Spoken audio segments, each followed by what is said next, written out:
I just got back from a 2-day visit, official visit to El Salvador. El Salvador was one of the most dangerous countries in the world up until very recently. It was a place that one of the leading murder capitals of the world.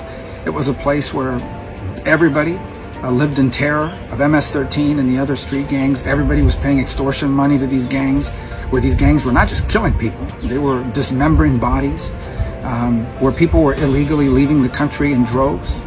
I met someone who talked to me about how they had to leave El Salvador because they wouldn't pay the extortion money, so they killed one of their sons and they left before they killed the other son. It was a place that was in a lot of trouble.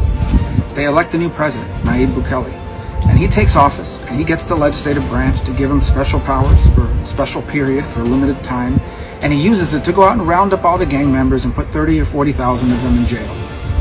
And guess what? All of a sudden, the crime rate has plummeted. All of a sudden, the murder rate has plummeted. All of a sudden, for the first time in decades, people can go out at night. All of a sudden, for the first time in decades, people don't have to pay extortion money to a gang anymore. So how has the Biden administration reacted to this? By bad-mouthing the guy, by sanctioning people in the government, by going after them because they're being too tough and too harsh and so forth. And on top of everything else, this is a guy who's tried to be friendly and an ally to the United States. And we have a problem in our foreign policy. We treat our enemies better than we treat our friends. So we have an administration that bends over backwards to try to accommodate Maduro, an administration that's afraid to do anything tough on Ortega in Nicaragua, on the regime in Cuba.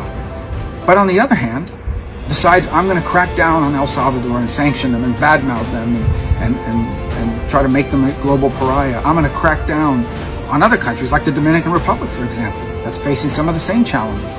These are countries that want to be allies and friendly to the United States, and we have an administration that decides we are going to treat our allies worse than we do our adversaries. It makes absolutely no sense.